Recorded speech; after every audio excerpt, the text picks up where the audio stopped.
Hello everyone, it's Tommy here. We're doing another deck tech today of one of my favorite decks. This is Esika, God of the Tree. She is a 5-color commander with the front side being 2 green and 1 pip, 1/4 vigilance. Add 1 mana of any color, and she has other legendary creatures you control have vigilance, and add 1 mana of any color. But that's not the side we're worried about. We really play her for the Prismatic Bridge, which is 1 of each color pip. And at the beginning of your upkeep, reveal cards at the top of your library until you reveal a creature or planeswalker card. Put that card onto the battlefield and the rest on the bottom of your library in any random order. So it's super cool because basically we get to polymorph a free creature every turn, or planeswalker. Mine's more of a creature heavy list. I don't really care for planeswalkers as much. I don't feel like they're as impactful. But we just basically play some of Magic's biggest bombs in Magic history. I love this deck. It's definitely not something my friends love me playing because they hate playing against it. You become arch enemy within a game super fast. So let's get into it. We're going to start with 1 copy of Progenitus. With that copy, Progenitus is super cool. If he dies, he'll shuffle back into the deck. And it's super funny because if he does shuffle back into the deck, the bridge will start putting it back on board for free. It's super fun. I really like Progenitus. And then for a 9-drop, we have Void Winnower. Your opponents can't cast spells with even converted mana costs, and they can't block with creatures with even converted mana costs. I really love this card. I like stacksy permissive pieces, and this is just one of my all-time favorites. This is Valvagoth Terror Eater.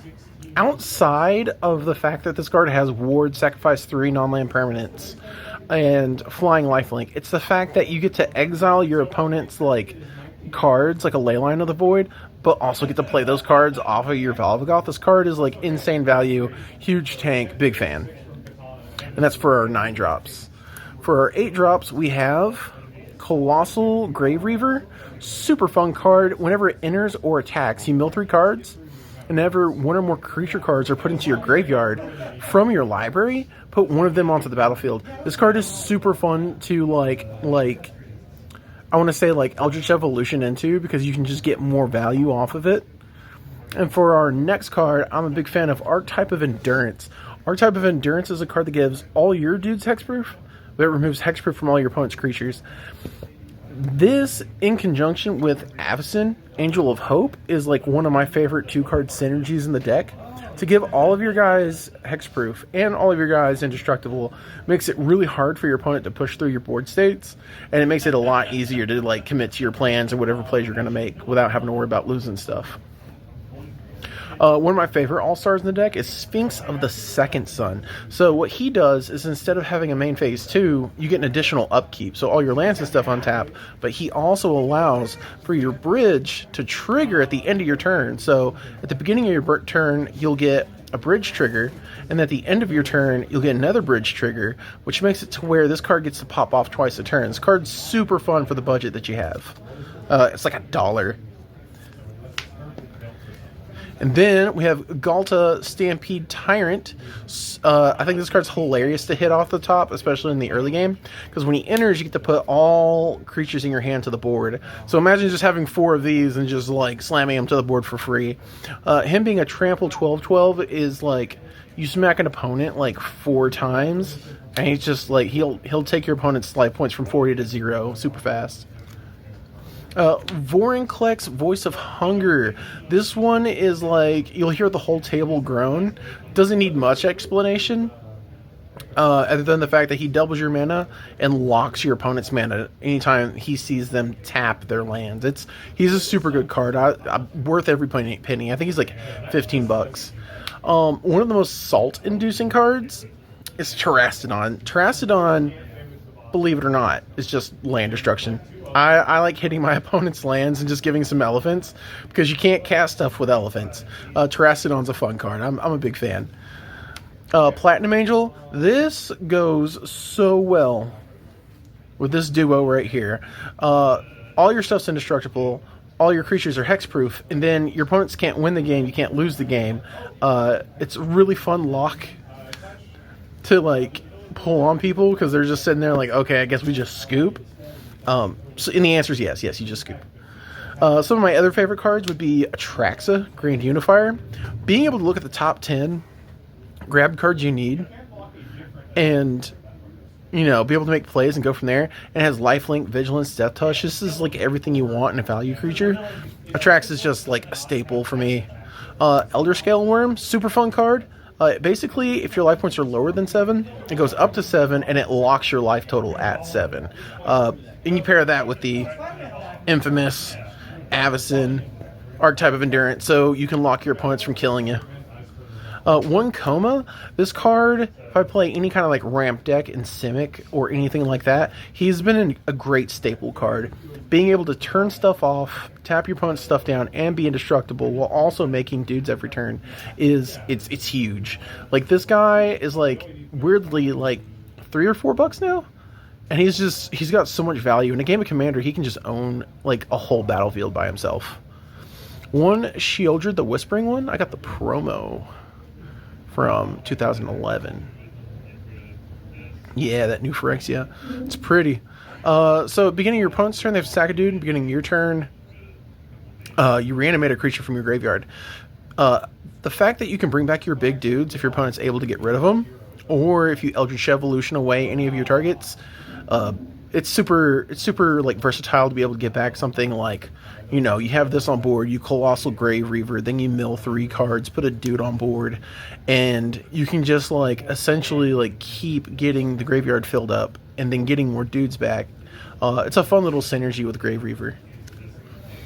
Then we got one copy of Agent of Treachery. He's the most interesting card, because I can't tell you how many times I've looked at this card and went, you know what, I don't really want to play this. And then every time I see it, I'm always stealing something important from my opponents. So, don't think he's a bad card, but I don't know. Maybe when something more impressive comes along, I might swap him out for something. This is another one of my favorites. Elish Norn Grand Cenobite.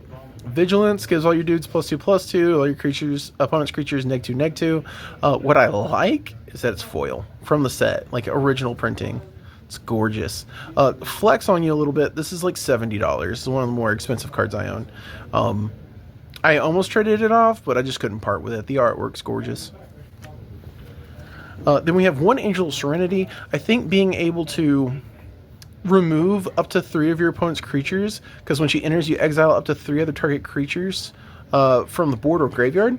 So if you exile dudes from your own graveyard and then she dies, you have to add those cards to hand, or you can exile your opponent's creatures, and then when she dies, your opponent gets it to their hand. So she's versatile. You get stuff back. You can get rid of your opponent's creatures. It's a super good card. One Azor, the Lawbringer. Azor is also one of those cards that has grown on me. When it enters, your opponents can't play instants and sorcery spells during their next turns. And more often than not, the cards they need to play are like board wipes. So not being able to wipe my board or make any serious like strong plays because they can't play instants and sorceries is huge. And also, whenever he attacks, he's a Sphinx's Rev, which is like also one of my favorite cards ever, Sphinx's Revelation. I just think he's so cool. One Ogier of Caslam. You have to read this card twice because a lot of people thought this card was bulk. In reality, even in Standard, being able to smack your opponent for 6, look at the top 6 cards, and then putting a creature and a land on board for free is insane. And when she dies, she also turns into a land that you can transform her back based on the amount of permanents you have. So if you have 10 or more permanents, you can just flip her back. So she's like a value generating engine that like people just can't seem to keep off the board unless they exile her. And then we got one Urabrask the Hidden. Creatures I have haste, and creatures my opponents control enter tapped. This is huge. This is a card I've considered cutting a lot of times, but every time in playtesting or when I'm playing in games, my opponent's creatures coming in tapped comes in clutch, because sometimes infinite combos require them to be able to tap first, and then coming in sideways gives me a lot of time to be able to do something about it. MVP of the deck. Elish Norn, Mother of Machines. So imagine everything here, but they get to do it twice.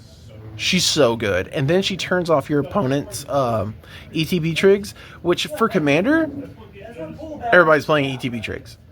Like, be able to turn that off and then double yours. She's absolutely bonkers. And to me, her being a $25 card is honestly cheaper than she should be. I think she should be at the $50 price range, in my opinion. Kenrith, the Return King, versatile. He's super cool. He has different little mana sinks for everything, giving something counters. I think gaining life is actually one of the most important ones. Gaining 5 life, and I think the best one is giving all creatures haste and trample. He's kind of like the pseudo Craterhoof behemoth. The difference between him and Craterhoof is the fact that he's more flexible.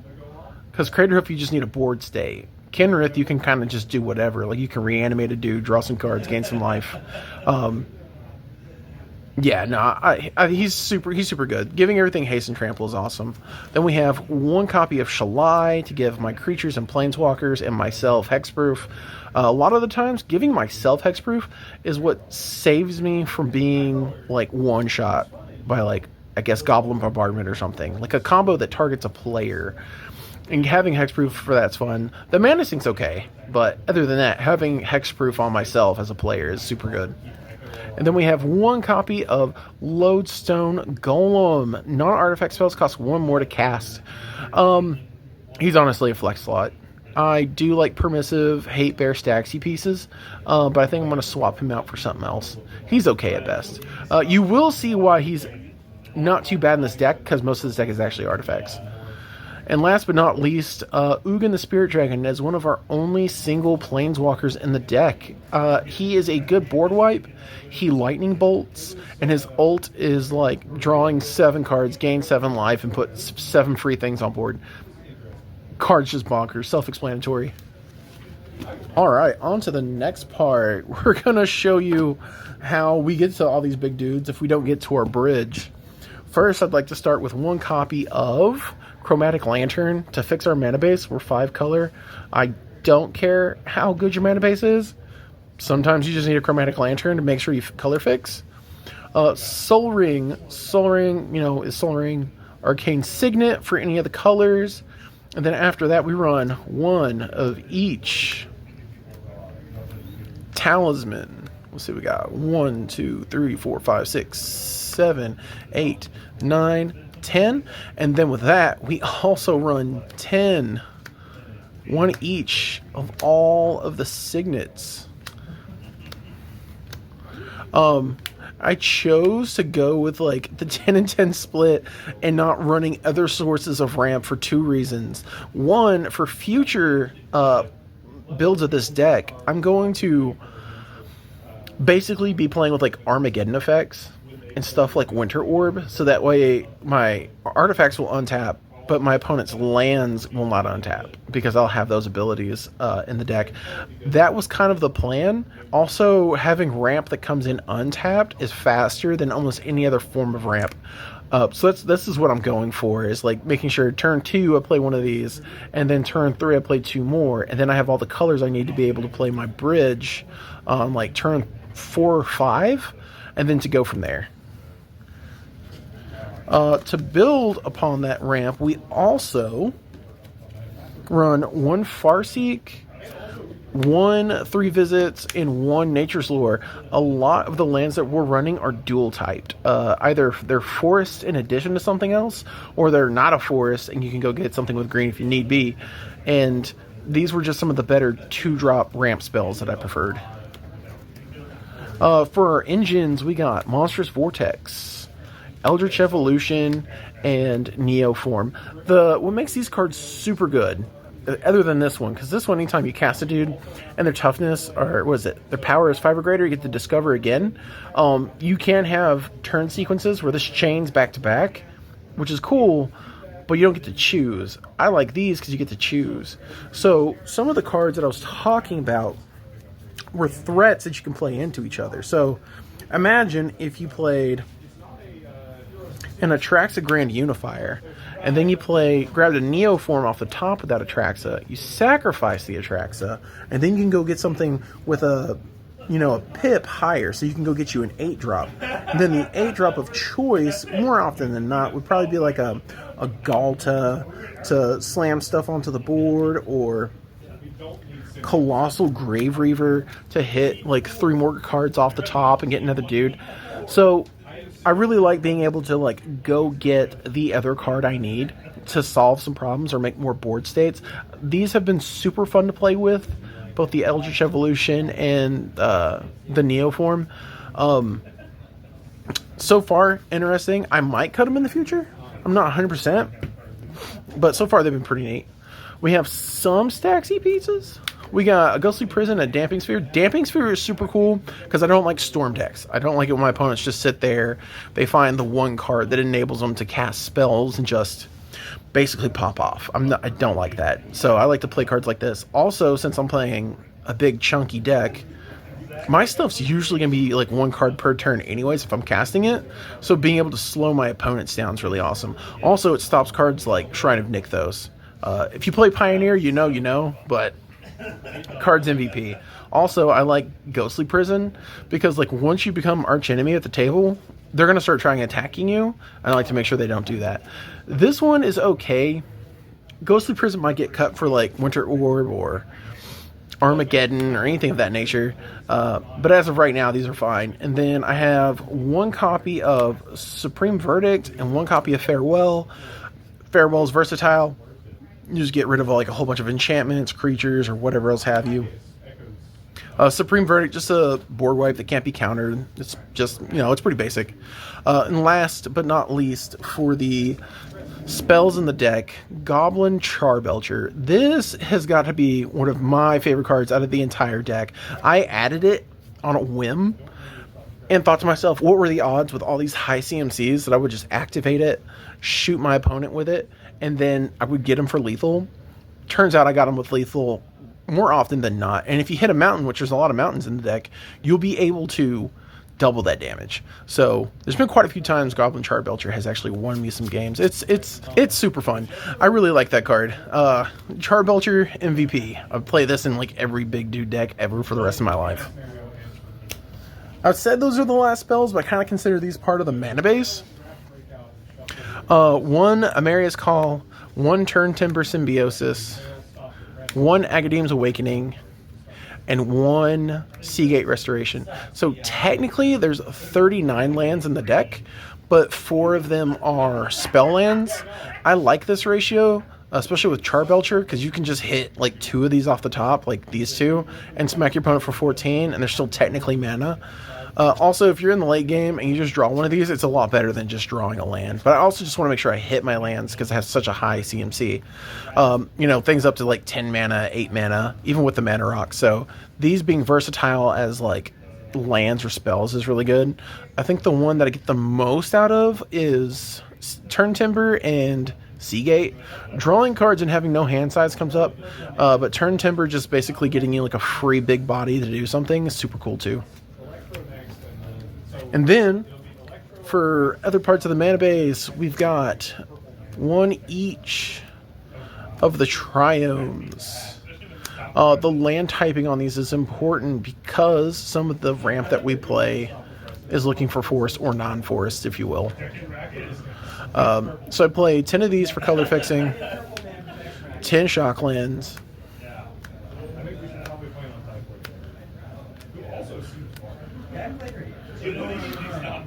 the mana base isn't like super tricked out or anything. Like it's mostly just colors and to hit what you need. I was thinking about adding more utility lands, but the more you add colorless utility lands, the more likely you are to not hit the colors you need, even with all the talismans and stuff. So I try to keep it simple. Next up, we just have a couple of the slow lands that come in untapped if you have 2 or more lands for late game. And then we have a couple of fast lands. And then after that, we have one World Tree, one Mana Confluence, and then just one of each basic. The mana base isn't anything to really write home about. It's just to make sure that you hit your colors and you don't, hit all of one color at one time. So that way you can cast your dynamic, diverse amount of creature pips. Alright guys, and that's it for our Esika, God of the Tree deck tech. She is easily one of my favorite commanders. If you think that there's anything better I could add, just, throw something in the comments. If you're somebody who's played against me and hates this deck, go ahead and throw that in the comments. I'm cool with it.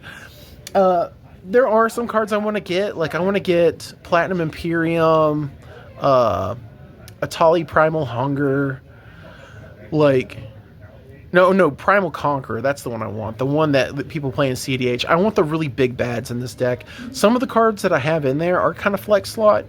Like the Lodestone Golem, not a fan. And I do want to try playing more hate pieces with all the artifacts that I have. And I've also considered like maybe putting in some artifact synergies. It's still up for debate, and I still haven't got a chance to actually play some of the new pieces I added. So maybe someday. But hey, that's it for right now. Thank you guys for watching, and y'all have a good day.